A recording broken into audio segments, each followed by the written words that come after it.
우리가 함께 봉독한 창세기 1장 26절에서 27절 말씀과 요한복음 1장 1절에서 3절까지의 말씀을 근거로 태초의 관계가 있었다 라는 제목으로 말씀의 은혜를 나누겠습니다. 감염내과 전문의인 이재갑 교수님, 굉장히 유명하신 분인데요.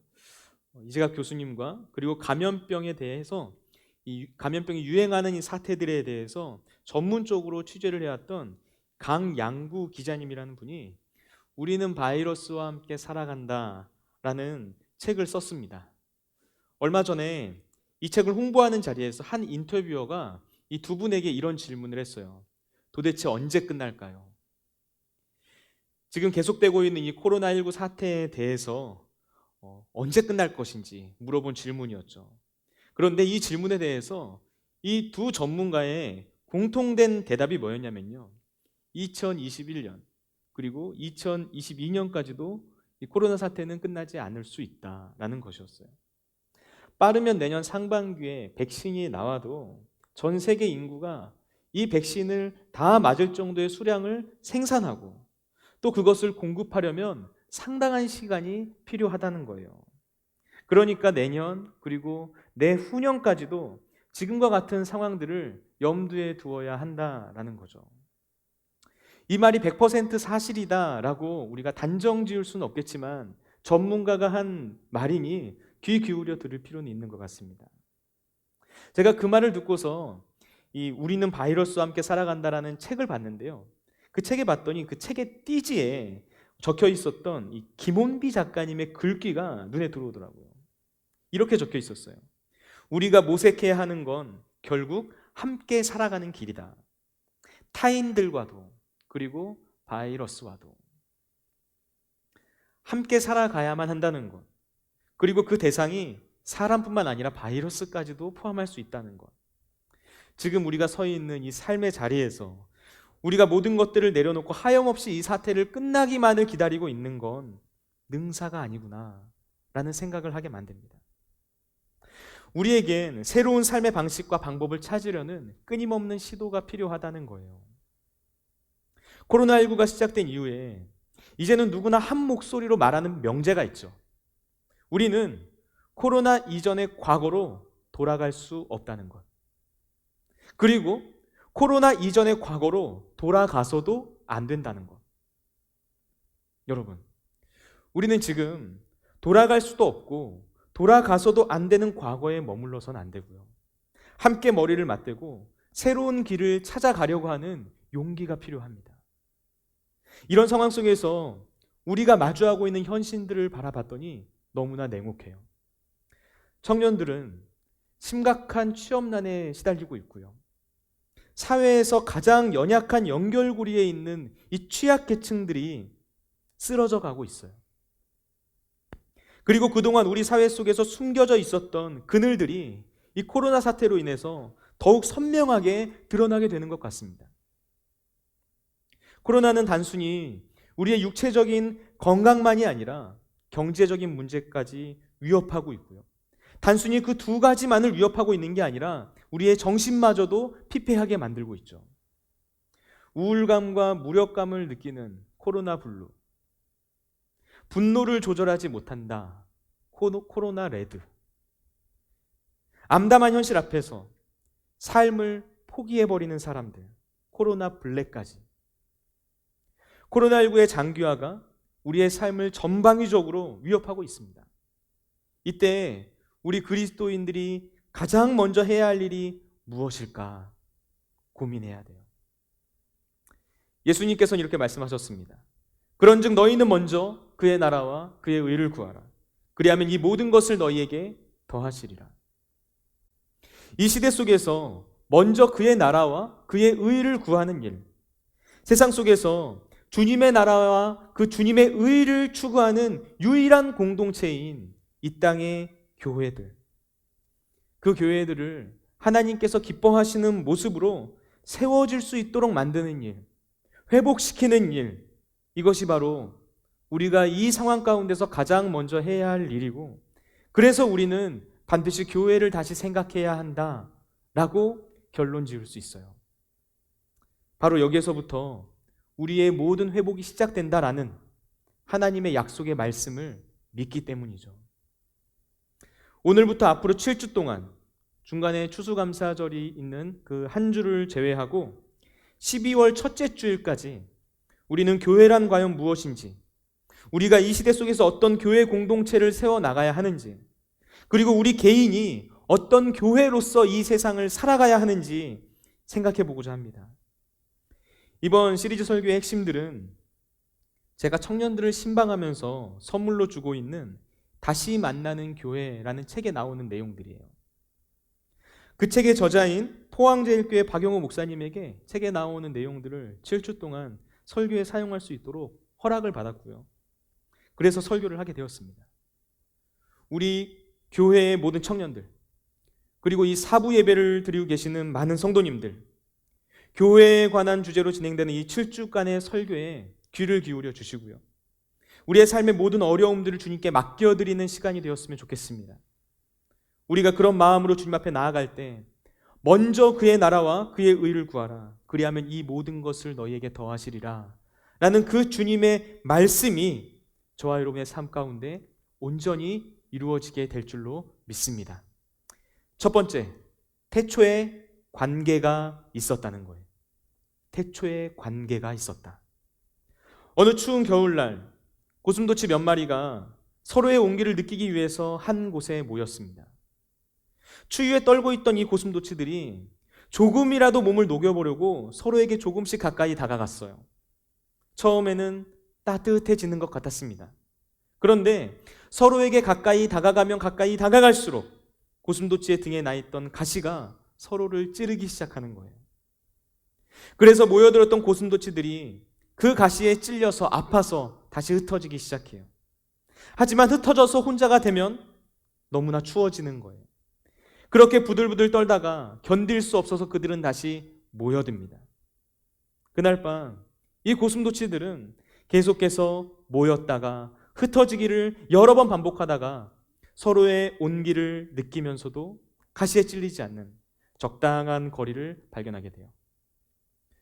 너무 가까우면 상처를 받고 또 너무 떨어지면 추위를 타는 이 고슴도치 딜레마는 독일의 철학자인 쇼펜하우어가 쓴 여록과 보유에 수록되어 있는 우화입니다.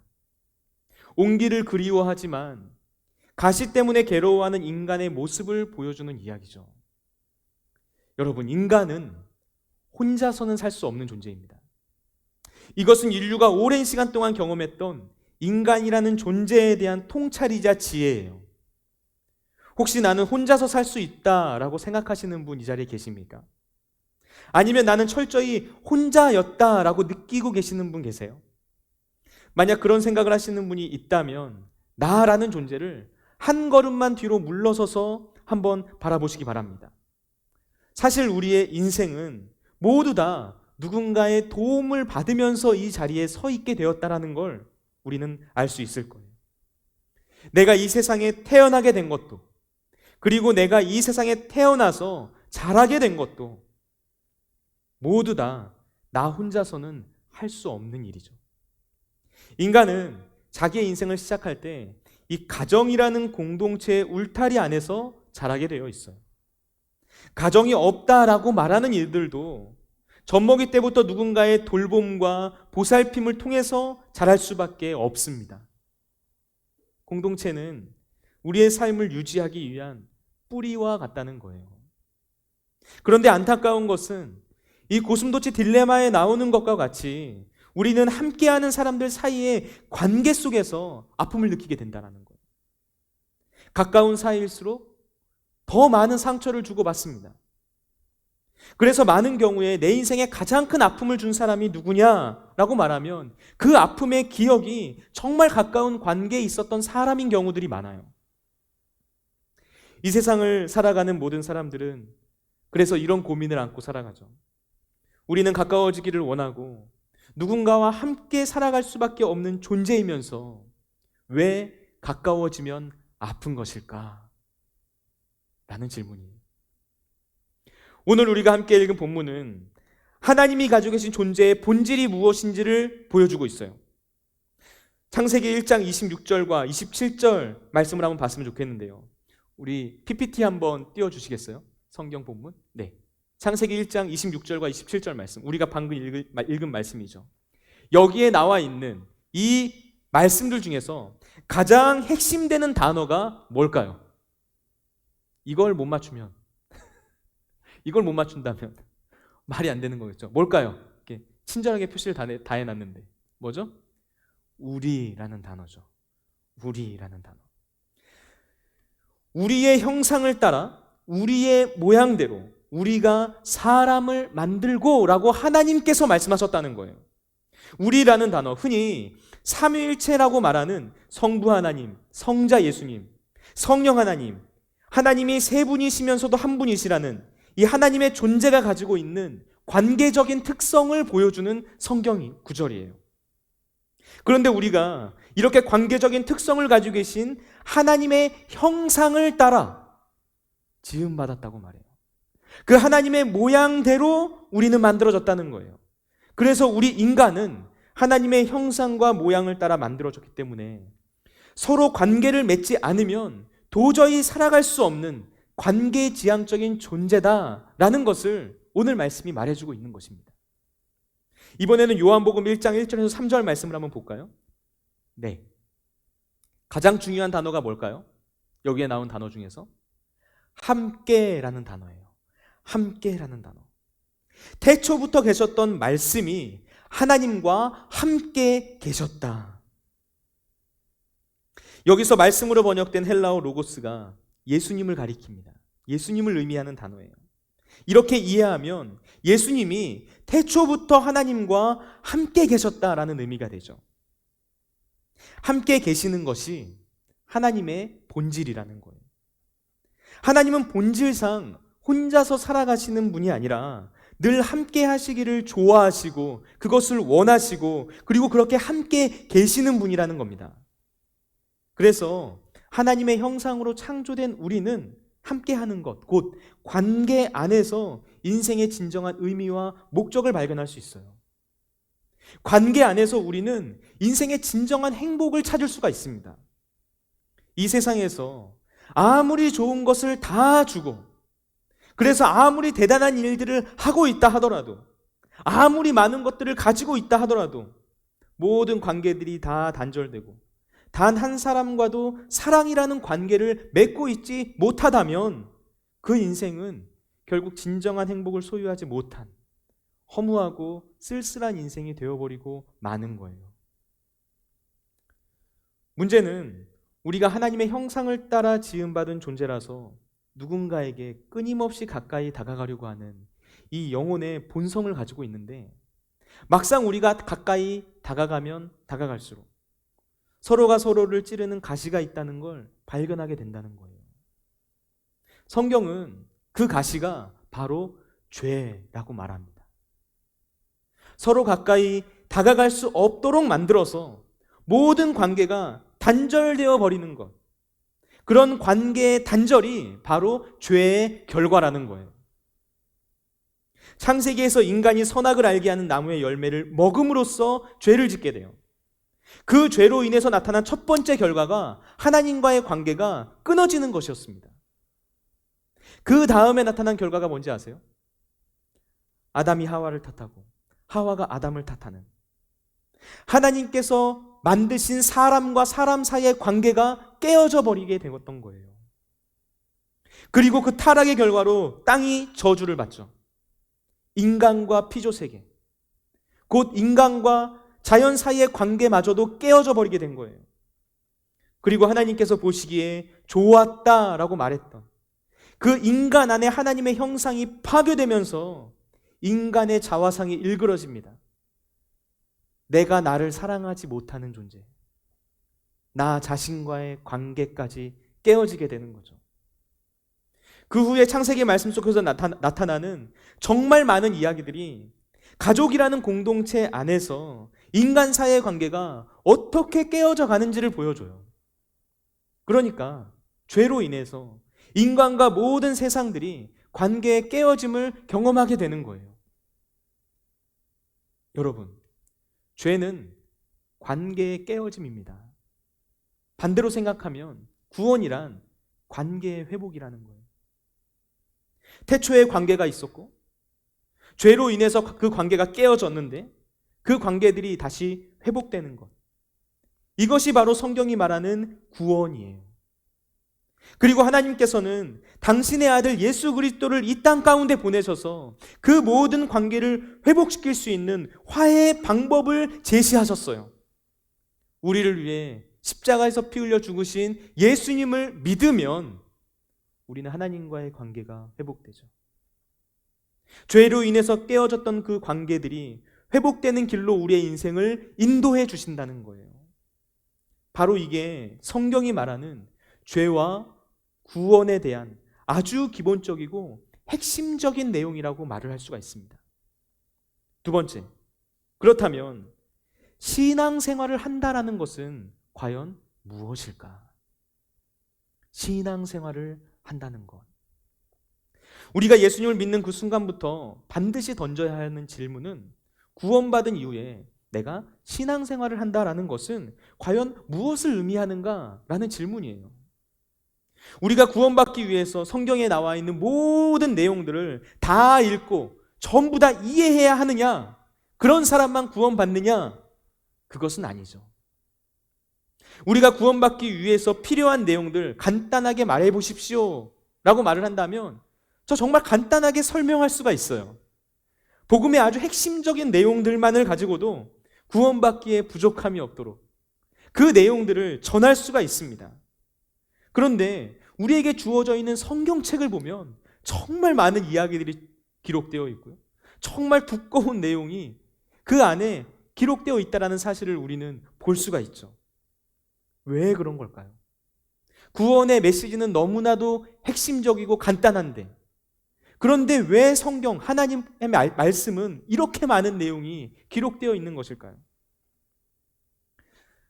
사실 성경에 나와 있는 이 수많은 이야기들을 읽어보면 그 내용이 우리가 구원받은 이후에 하나님의 백성으로서 이 세상에서 어떻게 살아야 하는지 그 방법에 대해서 말해주고 있다는 사실을 알 수가 있습니다. 내가 예수 믿고 구원받은 이후에 그냥 내가 죽으면 천국 가겠지, 나 천국 간다 라는 사실만을 기억하면서 내 마음대로 이 세상을 살아가는 게 신앙생활이 아니라는 거예요. 구원받은 이후에 하나님의 자녀답게 하나님께서 원하시는 삶으로 하나님의 형상이 회복된 인생으로 이 세상을 살아가는 것, 이게 바로 진짜 신앙생활이에요. 그래서 신앙생활의 핵심을 두 가지로 정리해 볼 수 있는데요. 그 첫 번째가 하나님과의 회복된 관계를 누리는 것이다 라고 할 수 있어요. 하나님과의 회복된 관계, 그것을 누리는 것. 누가복음 15장에 나오는 탕자의 비유, 그 비유를 보면 아버지로부터 물려받은 유산들을 다 탕진하고 다시 집으로 돌아온 아들에 관한 이야기가 나와요. 집을 나갔던 아들이 아버지의 집으로 다시 돌아왔을 때 아버지는 정말 거짓골을 하고 돌아온 그 아들을 반겨주면서 살찐 송아지를 잡고 새 옷을 입히고 정말 성대한 잔치를 열어줍니다. 그때 집에 돌아온 아들이 해야 할 일은 그냥 아버지께서 베풀어 주시는 그 은혜를 누리면 되는 것이었어요. 내가 실패했다고 해서, 내가 별 볼 일 없다라고 해서, 내가 아버지로부터 물려받은 그 유산들을 다 탕진했다고 해서 아버지를 어려워하고 아버지를 피하고 그분을 두려워하면 이건 아버지와 아들 사이에 완전한 회복된 관계라고 말을 할 수가 없는 거죠. 나를 아무 조건 없이 받아주시는 그 아버지의 사랑을 내가 그냥 받아 누리는 것, 이게 바로 구원이고 이게 바로 회복된 관계라는 거예요. 그런데 탕자의 비유에 나오는 큰 아들의 입장에서 이 상황을 한번 볼까요? 이 비유에서 큰 아들은 동생이 오랫동안 집을 떠났다가 다시 돌아왔는데 전혀 기뻐하지 않습니다. 아버지가 동생을 반겨주면서 살찐 송아지를 잡아주는 걸 굉장히 못마땅해 하면서 화를 내요. 내가 여러 해 동안 아버지를 섬기면서 그렇게 애를 썼는데 그동안 아버지께서 저한테 염소 새끼 한 마리라도 잡아준 적이 있습니까? 없었다라는 거예요. 그런데 집 나갔던 동생은 아버지의 유산들을 다 탕진하고 돌아왔는데 왜 살찐 송아지를 잡아주고 이렇게 성대한 잔치를 베풀어 주냐고 아버지한테 항의를 하는 거죠. 그때 아버지가 이 말을 듣고 큰아들에게 이렇게 대답해요. 아들아, 너는 늘 나와 함께 있었고 내가 가지고 있는 모든 것이 바로 너의 것이 아니었느냐? 여러분, 큰아들은 늘 아버지와 함께 있었어요. 그 아들은 종이 아니라 자녀였다는 거예요. 그런데 그는 아버지와 함께 살고 있으면서도 지금까지 종처럼 살았던 거예요. 종은 열심히 일을 해야만 주인에게 염소 한 마리라도 얻어먹을 수 있죠. 그런데 자녀는 그런 존재가 아니죠. 아버지에게 염소를 달라고 말만 하면 아버지는 주는 거예요. 하나님의 자녀로서 누릴 수 있는 특권과 이런 은혜들, 이 모든 것들을 누리지 못한 채 종처럼 살아가는 인생들이 있다는 겁니다. 우리 아이들이 아침에 일어나자마자 가장 먼저 하는 이 말이 있어요. 엄마, 배고파요. 밥 주세요. 잠도 없는지 아침에 너무 일찍 일어나요. 그래서 일어나자마자 밥 달라고 막 보챕니다. 그런데 그 모습을 제가 옆에서 지켜보면은 애들이 밥을 얻어 먹을 만한 그런 어떤 일을 한 게 없어요. 자기 밥그릇 하나도 제대로 챙길 줄 모르고요. 그렇다고 이 아이들이 밥을 먹은 다음에 뭐 설거지를 하는 것도 아닙니다. 어떤 착한 일을 굉장히 많이 한 것도 아니에요. 그런데 엄마한테 밥 달라는 말을 아무런 꺼리낌 없이 해요. 그리고 또 너무나 신기한 건 엄마는 아이가 밥을 달라고 하면 그냥 주는 거예요. 뭘 시키지도 않습니다. 배고프다고 말을 하니까 그냥 주는 거예요. 여러분, 어떻게 이런 놀라운 역사가 일어날 수 있던 걸까요? 부모와 자녀 사이의 관계이기 때문에 가능한 거죠. 종은 대가를 치러야만 주인에게 무언가를 얻어먹을 수 있어요. 그런데 자녀는 아무것도 하지 않았어도 아버지로부터 필요한 것을 얻을 수 있습니다. 그런 관계가 되어 있다는 거예요. 우리는 종이 아니라 하나님의 자녀예요. 우리는 자녀로서의 특권, 하나님과의 회복된 관계를 누릴 수 있는 은혜가 주어져 있다는 거예요. 로마서 5장 1절 말씀은 이렇게 말합니다. 그러므로 우리가 믿음으로 의롭다 하심을 받았으니 우리 주 예수 그리스도로 말미암아 하나님과 화평을 누리자. 하나님과 화평을 누리는 것, 하나님과의 회복된 관계를 누리는 것, 이게 바로 신앙생활의 첫 단계입니다.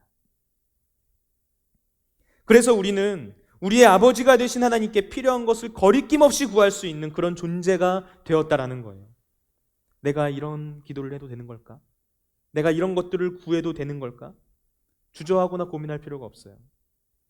내가 뭘 잘못해서 하나님께서 나를 혼내시는 것은 아닐까? 하나님께서 나를 벌하시는 것은 아닐까?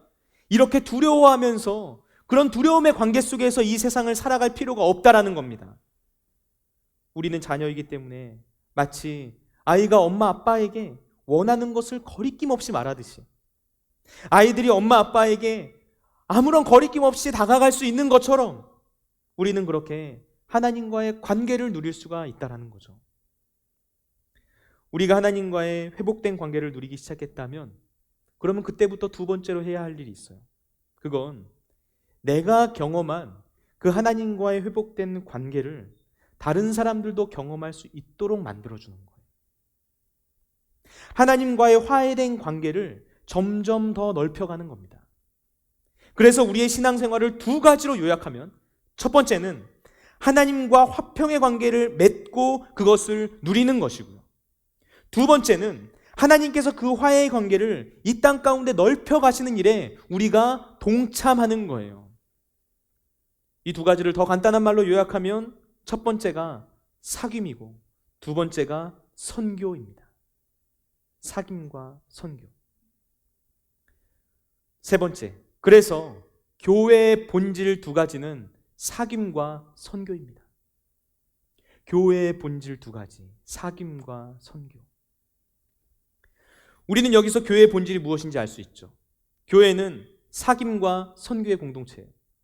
교회는 하나님과의 회복된 관계를 누리면서 동시에 그렇게 회복된 관계를 세상 가운데 끊임없이 넓혀가는 공동체입니다. 여기서 우리가 해야 할 질문이 있는데요.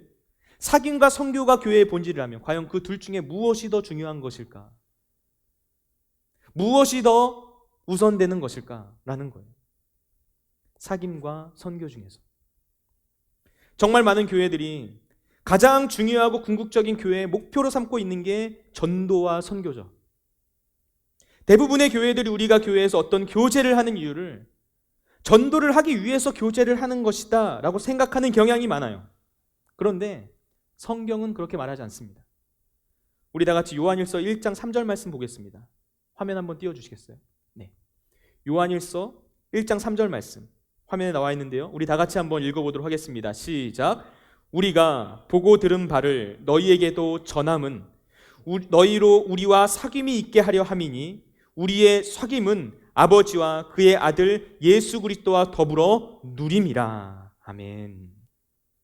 이 말씀 속에서 전도와 사귐에 대한 우리의 기존의 인식이 잘못되었다라는 것을 알 수 있죠. 우리가 보고 들은 바, 다시 말해서 복음이라는 것을 전하는 그 목적이 무엇이냐? 우리에게 사귐이 있게 하려고 그렇다라는 거예요. 우리가 그것을 누리게 하려고 복음을 전한다라는 거예요. 전도하고 선교하는 것 정말 중요하죠. 그런데 전도하고 선교하는 궁극적인 목적은 한 영혼이 구원받고 하나님의 자녀가 되어서 신앙생활의 첫 단계로 나아가기 위해서예요. 하나님 안에서 모두가 하나님의 자녀가 되는 그런 관계 회복을 누리게 되고, 그래서 모두가 영적으로 하나된 가족 공동체, 그런 교회를 이루게 되는 거죠. 그리고 그 관계를 통해서 전도와 선교의 자리로 다시 나아가게 되는 겁니다. 그래서 전도와 선교의 궁극적인 목적은 사귐이 되는 거예요. 교제하는 거예요. 우리가 하나님 안에서 서로 교제하기 위해 전도하고 선교하는 것이죠. 그래서 좋은 교회란 무엇입니까? 건강한 공동체란 무엇입니까? 라고 묻는다면 교회의 본질인 사귐과 선교가 잘 균형을 이루고 있는 교회다 라고 정의를 내릴 수 있어요. 교회 공동체는 선교 지향적이 되어야 합니다. 교회 공동체가 지향하는 모든 사역 가운데 선교적인 방향성이 담겨져 있어야 돼요. 그리고 그 교회 공동체를 구성하고 있는 모든 성도 한 사람 한 사람의 삶 속에서 예수님을 전하고자 하는 아주 분명한 방향성이 있어야 한다는 거예요. 제가 얼마 전에 미국의 한 유명한 교회에서, 이름만 들으면 알 수 있을 법한 그런 교회에서 사역하는 분의 그런 인터뷰를 한번 보게 되었는데요. 그분이 한인이에요. 한인인데 이민교회가 아니라 미국 현지 교회에서 사역을 하고 있는 거예요. 그런데 그 인터뷰에서 자기가 미국 교회에서 경험하게 된 굉장히 놀라운 점 중에 하나를 뭐라고 말을 하냐면, 비신자들에 대한 개방적인 태도와 배려의 문화다라고 말하더라고요. 비신자들에 대한 개방적인 태도와 배려의 문화. 교회에서 진행되는 모든 프로그램, 교회의 공간 배치들, 그리고 예배 순서나 흐름과 그리고 성도들의 태도와 그 생각에서까지 모든 것들이 예수님을 믿지 않는 비신자들에게 어떻게 하면 복음을 더 잘 전할 수 있을까? 어떻게 하면 예수님이 그 마음 가운데 새겨질 수 있을까? 그 사실, 그 방향에 모든 초점이 다 맞춰져 있다는 거예요. 우리 교회의 경우에도 그런 예들이 있죠. 교회 주차장의 가장 좋은 자리에 새 가족들이 주차할 수 있도록 하고, 지금은 식당을 운영하지 않지만 식당에 가서 식사를 할 경우에도 새 가족들이 따로 식사할 수 있는, 줄을 서지 않고 바로 식사를 할 수 있는 그런 자리가 마련되어 있는 것들. 그런데 이런 것들이 그냥 교회에서 하라고 하니까 하는 것이 아니라 복음을 전하기 위해서 우리의 삶의 방식과 생각, 우리의 모든 라이프 스타일까지 모두 다 그런 방향성을 가지게 되는 것. 복음을 전하기 위해 내가 기꺼이 불편을 감수하는 것. 복음을 전하기 위해서 내가 상대방을 먼저 배려할 수 있는 것. 그런 모습과 그런 마음으로 상대방을 관심 가질 수 있는 것, 그것이 바로 선교 지향적인 교회 공동체의 모습이라는 거예요. 교회가 선교 지향적이어야 할 뿐만 아니라 교회 생활의 모든 부분에 사귐이라는 것이 스며들어 있어야 합니다. 우리가 선교를 하는 것 좋아요. 당연히 해야 하는 일입니다. 우리 교회의 경우 청년대학부도 올해는 코로나 때문에 가지 못했지만 매년 아웃리치를 가고 있죠. 그런데 우리가 단기 선교나 아니면 아웃리치와 같은 그런 것들을 가게 되었을 때 잊지 말아야 할 것이 있어요. 선교를 하러 간 자리에서 관계의 깨어짐을 경험하고 와서는 안 된다는 거예요. 어떤 선교적인 성과물을 정말 많이 내는 것보다 그 안에서 서로 하나 되고 사랑의 교제를 나누는 게 더 중요한 겁니다. 선교 가서 서로 싸우고 관계 틀어지고 누군가를 미워하게 되고 다시 안 보는 사이가 되고, 그렇게 된다면 그 선교는 본질을 놓쳐버린 선교예요. 왜냐하면 우리의 모습을 통해서 예수님의 모습을 드러내지 못했기 때문입니다. 한국에 있는 수많은 교회들의 찬양팀이 있죠. 우리 청년대학부에도 L워십 찬양팀이 있어요. 정말 이 코로나 기간 동안 많은 수고를 하고 있는데요. 그런데 우리가 이 예배를 섬기기 이전에 생각해야 할 것이 무엇이냐면, 우리가 음악적으로 어떤 탁월한 실력을 뽐내거나 그런 모습들을 보여주는 것도 좋지만 그 이전에 우리 찬양팀원들 한 사람 한 사람들이 모두가 사랑으로 하나 되는 관계를 만들어 나가야 된다는 거예요. 조금 틀리거나 실수해도 괜찮습니다. 괜찮아요. 그런 것을 가지고 뭐라고 말하는 사람들이 있다면 그것은 교회를 잘 모르는 사람들인 거예요. 그 사람이 잘못된 겁니다. 더 중요한 건 우리가 사랑으로 하나 되는 거예요. 서로의 부족함을 품어주고 안아주고 서로 용서하고 미워하지 않는 거예요. 예수님께서 하셨던 그 모습으로 우리가 주님 앞에 나아가는 겁니다. 임원과 리더라는 직분을 감당하면서 가장 먼저 해야 할 것이 뭘까요? 내가 기능적으로 어떤 일을 하기에 앞서서 내 안에 형제 자매들을 향한 존중과 사랑이 있는지, 그들을 품고자 하는 그런 마음이 있는지, 그 모습을 우리는 바라보아야 한다는 거예요. 이 공동체를 이끌어 가고 있는 한 사람으로서, 그런 리더십으로서 내가 모범을 보이고 있는지, 내가 예수님을 점점 닮아가고 있는지, 내 마음과 내 뜻대로 소그룹원들이, 다른 청년들이, 다른 사람들이 따라와 주지 않는다고 해서 그 사람을 미워하고 터부시하고 외면해버리는 게 아니라 그럼에도 불구하고 그들을 사랑할 수 있는지, 그게 중요한 거예요. 여러분, 교회는 회사가 아니에요. 세상 조직이 아닙니다. 우리는 너무나 자주 이 사실을 착각해요. 그리스도인들은 하나님의 나라의 원리와 가치를 세상 속에 이식해야 하는 존재예요. 그런데 많은 사람들이 세상의 원리와 가치를 교회 안에 가져와서 그것을 교회에 이식하려고 해요.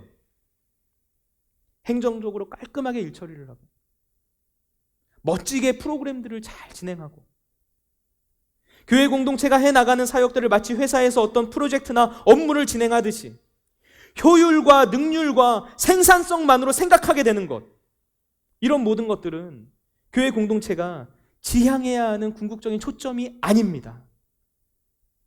만약 우리가 그런 관점으로 좋은 교회와 나쁜 교회, 건강한 교회, 건강하지 않은 교회를 판단하고 있다면, 우리가 그런 생각과 관점으로 섬김의 자리에 나가거나 신앙생활을 하고 있다라고 말한다면 정말 큰 실수를 하고 있는 거예요.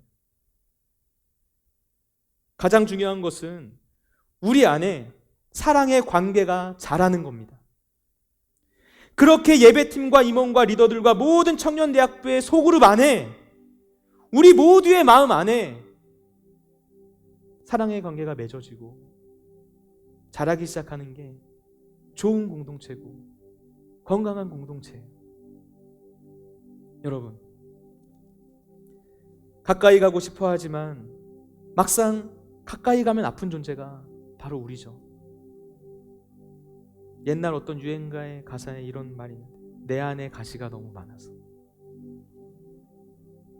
우리는 고슴도치와 같은 존재라서 늘 누군가를 찌르고 또 찔리면서 아파합니다.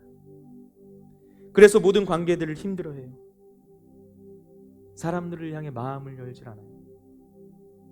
그러나 여러분, 예수님을 한번 생각해 보세요. 사람들을 바라보기에 앞서서 먼저 예수님을 한번 생각해 보세요. 그 예수님께서 보여주셨던 사랑의 모습이 무엇인지 한번 생각해 보세요. 그분이 우리를 향해서 먼저 마음을 여셨습니다. 그래야 할 이유도 없고 그래야 할 필요도 없으신 분이 스스로 낮아지셨어요. 낮아지시는 것을 뛰어넘어서 우리를 위해서 자기의 목숨을 바치셨어요. 모든 관계의 깨어짐을 경험하고 있는 인생들을 위해서 십자가에 자기의 생명을 내어 놓으셨습니다. 우리가 그 사랑을 경험하고 우리가 그 사랑을 진짜 안다면 우리 역시 마음을 열어야 돼요, 여러분. 주님을 향해서 마음을 여세요. 내 온 몸과 마음을 다해서 주님을 찬양해 보세요. 그리고 주님과 깊은 교제를 나누세요. 그리고 그 주님 안에서 우리 모두가 하나 되었다라는 사실을 기억하면서 형제 자매들을 향해 마음을 여세요. 그 일이 정말 힘들면, 너무나 어려우면 삼위일체 하나님이신 성령 하나님께 도우심을 한번 구해보세요. 내 삶에 내가 해결할 수 없는 문제들만 가지고 기도하시지 마시고 먼저 주님의 나라와 의를 위해서 깨어져 있는 관계가 회복되게 해달라고 먼저 구해보세요. 내 안에 하나님의 형상이 회복되게 해달라고, 더욱 예수님을 닮아가는 존재가 되게 해달라고 더욱더 주님께로 가까이 다가가서 그렇게 기도해 보세요. 십자가에 달리신 예수님의 손과 발에 박혀있는 못, 예수님의 머리에 씌어진 가시면류관, 그 모든 것들이 결국 나의 죄였고 나의 가시가 예수님을 찔렀고 내가 그분을 죽였다라는 사실 우리는 알게 될 거예요. 그리고 그 사실을 깨닫게 되는 순간 우리는 그 사랑 앞에 엎드리게 될 것입니다. 그렇게 주님을 내 마음에 모셔드리는 순간 우리는 사랑할 수 없었던 사람들을 사랑하게 되고 용서할 수 없었던 사람들을 용서하게 될 거예요. 그리고 그렇게 변화된 한 사람 한 사람들을 통해서 우리 교회 공동체와 저와 여러분의 삶 가운데 하나님의 선하신 일들이 시작될 것입니다. 우리 다 같이 이 말씀을 기억하면서 찬양하며 기도하며 나길 원합니다.